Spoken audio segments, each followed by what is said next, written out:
Sur France Culture, c'est le rendez-vous des politiques, une leçon de sagesse aujourd'hui en compagnie de Raymond Barre, avec pour vous interroger Philippe Reynaud, Éric Mandonnet de l'Express, Yann Moulier-Boutan et Caroline Brouet de France Culture qui vous pose tout de suite une question. Ministre, la conversation nous y invite. Je voudrais que vous reveniez rapidement. Vous avez dit tout à l'heure qu'il vous était parfaitement indifférent qu'on vous taxe d'antisémitisme ou de négationnisme ou que sais-je, etc. Il est vrai qu'une telle accusation n'a pas de sens. Néanmoins, vous avez eu, les Français s'en souviennent, un mot malheureux au moment de l'attentat de la rue Copernic. Et je voudrais, puisque vous l'évoquez dans le livre d'entretien avec Jean Botorel, qu'on revienne un instant dessus.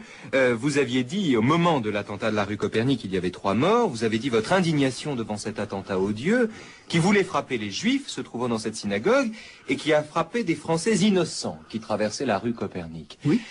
À quelle occasion vous regrettez ce mot-là? Non, parce que je me souviens très bien... C'est un lapsus, enfin... Non, je me souviens très bien du climat dans lequel j'ai dit cela.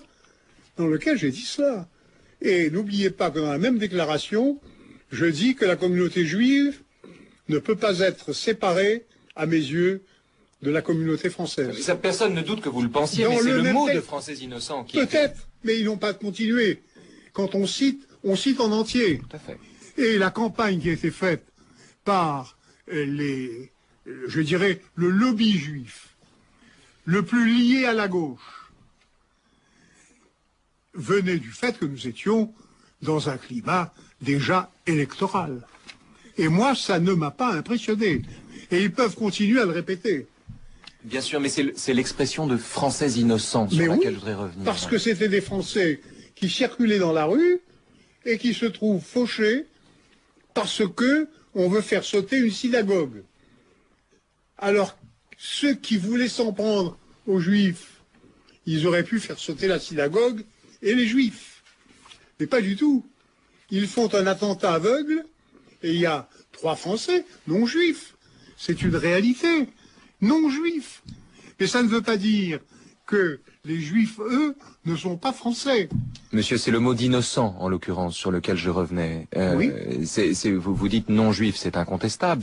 Pourquoi aviez-vous parlé de innocent à ce moment-là? Parce que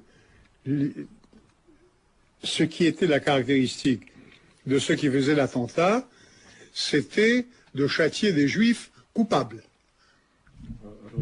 À leurs yeux. À leurs yeux. À leurs yeux. Mais bien sûr, à leurs yeux. Pas aux miens. Les Français n'étaient pas du tout liés à cette affaire. Non, je suis très clair sur ce point. D'ailleurs, aucun de mes amis juifs, et j'en compte, ne m'a fait grief là-dessus. Non, Raymond Aron, vous avez défendu à cette occasion. Oh, pas seulement Raymond Aron. Bien sûr, mais tous mes amis juifs. Question de Caroline Brouet.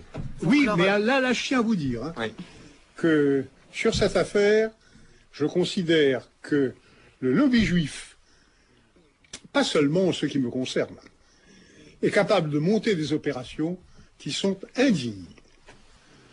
Et je tiens à le dire publiquement.